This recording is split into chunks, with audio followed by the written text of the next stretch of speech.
Doggy यानी कि कुत्ता इंसान का सबसे पुराना और सबसे वफादार साथी है। लेकिन आज हम एक ऐसी बीमारी के बारे में बात करेंगे जो डॉगी से फैलती है, रेबीज, जिसे हाइड्रोफोबिया यानी कि पानी का डर भी कहते हैं। इंडिया में हर साल 5,700 लोगों की मौत रेबीज के इन्फेक्शन की वजह से होती है। दुनिया में हर साल लगभग 60,000 लोग उसी की वजह से अपनी जान गंवाते हैं। और ये जो रेबीज होता है वो वैसे तो किसी भी जानवर से हो सकता है, जैसे कि कैट से हो सकता है, मंकी से हो सकता है, डॉग से हो सकता है, हॉर्स से हो सकता है, सीप से हो सकता है, जैकल से हो सकता है, वुल्फ से हो सकता है।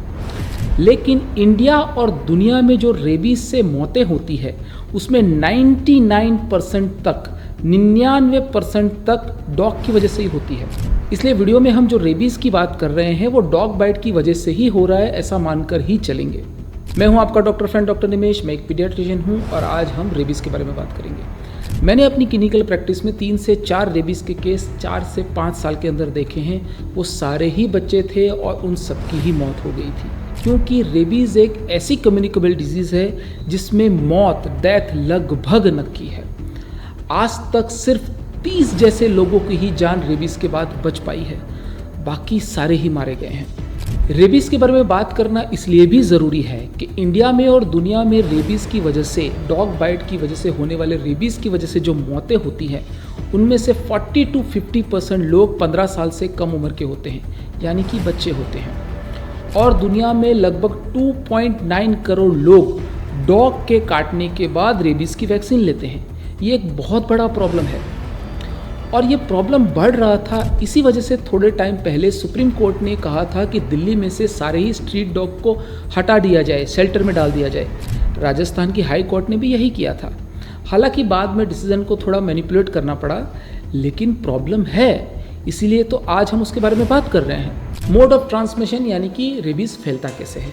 हमने ये जाना कि 99% टाइम रेबीज कुत्ते के काटने से ही फैलता है। तो जो लोग कुत्ते के साथ काम करते हैं, जैसे कि डॉग हैंडलर्स हो गए, कैनल के लोग हो गए, हंटर्स हो गए, वेटेरियंस हो गए, उनमें रेबीज होने का चांसेस ज़्यादा होता है।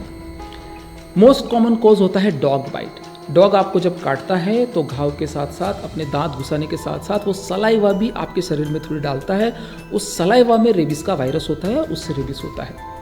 दूसरा होता है स्क्रैचिस, मतलब कुत्ते ने आपको चाटा, क्योंकि कुत्ता चाटता है, सबको चाटता है, वो उसका नेचुरल इंस्टिंक्ट है। लेकिन अगर कुत्ते को रेबीज है और उसने आपको ऐसी जगह पे काटा जहाँ पे आपकी चमड़ी थोड़ी कटी हुई है, चमड़ी में थोड़ा घाव है, तो वहाँ से भी रेबीज का वायरस आपके शरीर में घुस सकता है। एरोजोल मतलब हवा से फैलना, ये बहुत रेयर है, लेकिन लेबोरेटरीज में ऐसा हो सकता है। और दूसरा, साउथ अमेरिकन कंट्रीज़ में जहाँ पे वैम्पायर बैट नाम का एक चमगादड़ होता है, वो भी रेबीज़ फैलाता है। तो उसकी गुफा में जब कोई जाता है तो उसको उन एरोजोल से रेबीज़ होने का चांसेस रहता है। अच्छी बात यह है कि ये वैम्पायर बैट इंडिया में नहीं पाया जाता, तो ये खतरा हमको नहीं है। एक ऑर्गन ट्रांसप्लांट से भी रेबीज़ हो सकता है। कॉर्निया ट्रांसप्लांट या ऑर्गन ट्रांसप्लांट से भी रेबीज़ फैल सकता है। पर्सन टू पर्सन ट्रांसमिशन, मतलब एक आदमी से दूसरे आदमी को। मैं जब MBBS की पढ़ाई कर रहा था तो मैंने देखा था कि एक बच्चे को रेबीज़ था, उसने अपने दोनों माँ बाप को काट लिया था और वैक्सीन हालांकि किसी ने भी नहीं कराई थी, तो तीनों की मौत हो गई थी। तो रेबीज़ के आदमी के काटने से भी आपको रेबीज़ हो सकता है, तो वैक्सीन आपको उसमें भी लेनी पड़ती है। क्लिनिकल पिक्चर यानी कि रेबीज़ में होता क्या है। देखिए, सबसे पहले हम जानते हैं कि रेबीज़ का इंक्यूबेशन पीरियड क्या होता है। इंक्यूबेशन पीरियड का मतलब होता है कि जब से आपको इन्फेक्शन लगा वहाँ से लेके आपको जब उस इन्फेक्शन के लक्षण दिखते हैं, उस टाइम पीरियड को इंक्यूबेशन पीरियड बोलते हैं। रेबीज़ का इंक्यूबेशन पीरियड बहुत ही वेरिएबल है, 3 वीक्स से लेके 8 वीक्स तक। कुछ कुछ किस्सों में 4 दिन में ही रेबीज़ हो जाता है और कुछ कुछ किस्सों में 2-3 महीने के बाद रेबीज़ होता है। ये बहुत लंबा वेरिएशन है। ऐसा क्यों है, हम आगे जानते हैं। जब कुत्ता आपको काटता है तो वो घाव में अपना लाड़ भी डालता है और उस लाड़ में रेबीज़ का वायरस होता है। तो वायरस पहले आपकी कनेक्टिव टिश्यू में, मतलब उस घाव में नीचे आपके टिश्यू के अंदर जाता है, फिर वो वहाँ पे रेप्लिकेट होता है, मतलब कि अपने नंबर्स बढ़ाता है। फिर वहाँ पे आपकी जो पेरिफेरल नर्व्स है उसके कांटेक्ट में आता है, नस जो संवेदना ले जाने वाली नस होता है उसके कांटेक्ट में आता है। फिर उस नस को as a road as a रास्ता इस्तेमाल करके वो आपके शरीर में धीरे धीरे ऊपर जाता है और अल्टीमेटली आपके CNS मतलब ब्रेन में जाता है। तो वो नर्व के रूट से आगे बढ़ के आपके ब्रेन में जाता है। आपको अगर हाथ पे काटा है तो यहाँ से वो नर्व के रास्ते से धीरे धीरे आगे बढ़ के आपके हाथ में ऊपर जाके स्पाइनल कॉर्ड में जाके फिर ब्रेन में जाता है। तो जब ब्रेन में वो जाता है तभी आपकी मौत होती है, तभी मेन सिम्टम्स दिखते हैं। तो उसी कारण से उसने आपको कहाँ काटा है, घाव कितना गहरा है, घाव कितना सीरियस है, उस पर यह डिपेंड करता है कि आपको बीमारी कितने दिन में होगी। अगर आपको शरीर में बहुत दूर काटा है और घाव बहुत बड़ा नहीं है तो बीमारी होने में आपको 2-3 महीने भी लग सकते हैं। बहुत मल्टीपल बाइट से बहुत सारे बार आपको काटा गया है और घाव आपको सर पे, नेक पे, हाथ पे और ऊपरी बॉडी हिस्से में है तो आपको 3-4 दिन में भी रेबीज हो सकता है। अब साइन एंड सिम्टम्स क्या होते हैं, रेबीज में होता क्या है? देखिए, रेबीज की शुरुआत में जब वायरस आपके ब्रेन तक नहीं पहुंचा है तब तक तो आपको सिर्फ बुखार हो सकता है, कमज़ोरी हो सकती है, सोर थ्रोट मतलब गला दुख सकता है, वीकनेस हो सकती है। पर जैसे ही वायरस आपके ब्रेन में जाता है मेन सिम्टम्स चालू होती है। आपको बहुत वायलेंट स्पाजम्स होते हैं। स्पाजम्स मतलब कि आपका शरीर कड़क हो जाना, एकदम सिकुड़ जाना। आपकी सांस की नली में, गले के मसल्स पे, फेरिंग्स के मसल पे जो जरूरी सांस लेने के लिए जो जरूरी हमारे मसल्स है वो सब स्पाजम होने लगते हैं, टाइट होने लगते हैं। आदमी बहुत सेंसिटिव हो जाता है, थोड़ा हवा से झोंके से, थोड़ी आवाज़ से या थोड़ी लाइट से भी उसको स्पाजम्स आने लगते हैं। बाद में ये स्पाजम इतने सीवियर हो जाते हैं कि उसको थूक निकलना या पानी निकलना भी उसके लिए मुश्किल हो जाता है, सांस लेना भी धीरे धीरे मुश्किल होने लगता है। इसीलिए इस बीमारी को हाइड्रोफोबिया मतलब पानी का डर बोलते हैं, क्योंकि बाद में ये स्पाजम्स इतने कंटिन्यूअस और इतने सीवियर और इतने सीरियस हो जाते हैं कि आदमी पानी भी गले के नीचे नहीं उतार सकता और इतना सेंसिटिव हो जाता है कि थोड़े हवा के झोंके से भी और पानी की आवाज़ से भी उस पर स्पाजम होने लगता है। इसीलिए वो पानी से डरता है। बाद में आदमी की मौत कंटिन्यूअस कन्वर्जन की वजह से या कोमा की वजह से हो जाती है। ट्रीटमेंट के बारे में हम डिटेल में बात नहीं करेंगे क्योंकि एक्चुअली इसकी कोई ट्रीटमेंट नहीं है। आज तक सिर्फ 30 लोगों की ही हम जान रेबीज़ के बाद बचा पाए हैं। हमको ज़्यादा फोकस इस बात पे करना है कि अगर आपको डॉग ने काटा है तो आपको रेबीज़ ना हो उसके लिए आप क्या कर सकते हो। उसको पोस्ट एक्सपोजर प्रोफाइलैक्सिस बोलते हैं। देखिए, हम जो सारी वैक्सीन लेते हैं जैसे मीजल्स की वैक्सीन हो गई या चिकन पॉक्स की वैक्सीन हो गई, वो हम कब लेते हैं? हमको बीमारी हो गई है तब हम नहीं लेते हैं, उससे बहुत पहले ही ले लेते हैं। हमको तब बीमारी होने का कोई चांस भी नहीं होता है, कुछ भी नहीं होता, फिर भी हम वैक्सीन ले लेते हैं ताकि उसकी वजह से बाद में हमको वो बीमारी ना हो। रेबीज़ में थोड़ा उल्टा होता है। रेबीज़ की वैक्सीन हम कुत्ते के काटने के बाद लेते हैं ताकि हमको रेबीज़ ना हो, इसीलिए उसको पोस्ट एक्सपोजर प्रोफाइलैक्सिस बोलते हैं। कुत्ते के काटने के बाद लेते हैं इसलिए। पोस्ट एक्सपोजर प्रोफाइलैक्सिस में 2 चीज़ें बहुत ही इंपॉर्टेंट है। पहला है वुंड मैनेजमेंट और दूसरा है वैक्सीन। अब वुंड मैनेजमेंट मतलब घाव के मैनेजमेंट की बात करते हैं। घाव का मैनेजमेंट बहुत ही इंपॉर्टेंट होता है। आपको तुरंत ही करना चाहिए, इमीडिएट करना चाहिए, हो सके तो मिनटों के अंदर करना चाहिए। स्टडीज़ ये बताती है कि अगर आपने वुंड मैनेजमेंट, घाव का मैनेजमेंट अच्छे से किया है तो आपको रेबीज़ होने के चांसेस 80% तक कम हो जाएंगे। वैसे तो वुंड मैनेजमेंट आपको इमीडिएट ही करना चाहिए, मिनटों के अंदर करना चाहिए, लेकिन अगर टाइम निकल गया है, 2-3 दिन निकल गए हैं तो भी वुंड मैनेजमेंट करना ही होता है। वुंड मैनेजमेंट में पहला तो होता है क्लीनिंग। क्लीनिंग मतलब कि धोना। आपको जहाँ पे डॉग ने काटा है उसको आपको पानी के नीचे, पानी की धार के नीचे रखना है। 10 से 15 मिनट रखना है, 5 मिनट से कम तो रखना ही नहीं है, 15 मिनट बेस्ट है। साबुन और पानी बेस्ट मैनेजमेंट है क्लीनिंग के लिए। दूसरा होता है आप एंटीसेप्टिक सॉल्यूशन भी लगा सकते हैं। वायरोसाइडल एजेंट्स जैसे कि इथाइल बेस्ड वायरोसाइडल एजेंट्स एंटीसेप्टिक होती है वो लगा सकते हैं, और 0.01% का जो पोविडिन आयोडीन होता है वो भी बेस्ट होता है। तीसरा, स्यूचरिंग नहीं करना है, मतलब कि टाँके नहीं लेना है।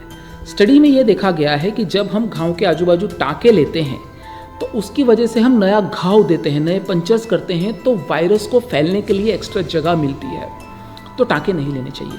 पर अगर घाव बहुत ही गहरा है, बहुत ही बड़ा है और टाँके लेने की ज़रूरत है, स्टिचेस लेने की ज़रूरत है, तो हो सके तो 24-48 आवर्स के बाद लें। घाव के ऊपर आप एक एंटीबायोटिक मलम ही लगा सकते हैं और टिटेनस का इंजेक्शन भी लगाना है आपको। अब दूसरे इंपॉर्टेंट पार्ट पे आते हैं ARV मतलब एंटी रेबीज़ वैक्सीनेशन।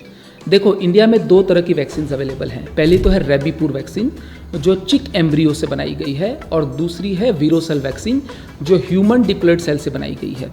दोनों ही वैक्सीन इक्वली इफेक्टिव है, कोई भी लगा सकते हैं। अब किसको ARV की ज़रूरत है और किसको नहीं है, उसके लिए हमने कैटेगरीज बनाई है। कैटेगरी 1, कैटेगरी 2 और कैटेगरी 3। कैटेगरी 1 को बोलते हैं नो एक्सपोजर। इसका मतलब यह है कि कुत्ते ने आपको चाटा है, आपको लिक किया है, आपकी चमड़ी पे उसने अपनी जीभ लगाई है, उसकी सलाइवा लगी है, लेकिन वहाँ पे आपको उस चमड़ी पे कोई घाव नहीं है, चमड़ी में कोई ब्रेक नहीं है, चमड़ी टूटी नहीं है, तो इसको नो एक्सपोजर बोलते हैं। आपको कुछ भी लेने की ज़रूरत नहीं है, सिर्फ वाउंड मैनेजमेंट करना है। ARV आपको एंटी रेबीज वैक्सीन नहीं लेना है। कैटेगरी 2 थोड़ा डिफिकल्ट है समझने के लिए।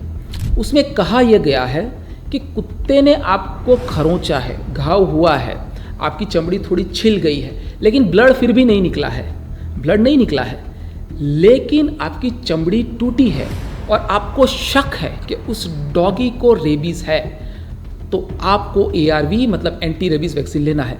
वुंड मैनेजमेंट तो करना ही है, लेकिन साथ में ARV मतलब एंटी रेबीज वैक्सीनेशन भी लेनी है। कैटेगरी 3 ये कहती है कि आपको घाव हुआ है, दांत आपकी चमड़ी में घुस चुके हैं। दूसरा ये कहती है कि मल्टीपल घाव है। तीसरा ये कहती है कि आपकी म्यूकस मेम्ब्रेन है, वो सब है, आपको जो खरोंचे हुई है उसमें से ब्लड भी निकला है और वहाँ पे डॉगी की लीक्स लगी है, सलाइवा लगा है, तो ये सब कैटेगरी 3 में आता है। कैटेगरी 3 में आपको वुंड मैनेजमेंट भी करना है, ARV भी लेना है और रेबीज इम्यूनोग्लोबुलिन भी लगाने हैं। रेबीज इम्यूनोग्लोबुलिन एक्स्ट्रा होता है जो कैटेगरी 2 में नहीं होता, कैटेगरी 3 में होता है। रेबीज इम्यूनोग्लोबुलिन क्या होते हैं कि रेबीज इम्यूनोग्लोबुलिन रेबीज की एंटीबॉडीज है जो रेडीमेड है, वो एक एक्स्ट्रा लेना होता है, तो प्रोटेक्शन भी एक्स्ट्रा होता है क्योंकि आपका एक्सपोजर भी ज़्यादा है। वीडियो खत्म होने से पहले कुछ बातें और जान लेते हैं। पुराने ज़माने में यह देखा जाता था कि कुत्ता ज़िंदा रहता है कि नहीं, उसके हिसाब से वैक्सीनेशन का शेड्यूल मैनिपुलेट किया जाता था। अगर कुत्ता 10 दिन के बाद भी ज़िंदा रहता था तो आखिरी के 1-2 डोज लोग नहीं लगाते थे। लेकिन नई रिकमेंडेशंस ऐसा नहीं कहती है, क्योंकि ये देखा गया है कि कई बार कुत्ता सालों तक ज़िंदा रहता है और कई बार ये भी देखा गया है कि कुत्ते में रेबीज़ के कोई लक्षण नहीं है। देखकर आपको लगेगा नहीं कि कुत्ते को रेबीज़ है, लेकिन उसको रेबीज़ होगा और वो आपको इन्फेक्शन दे सकता है।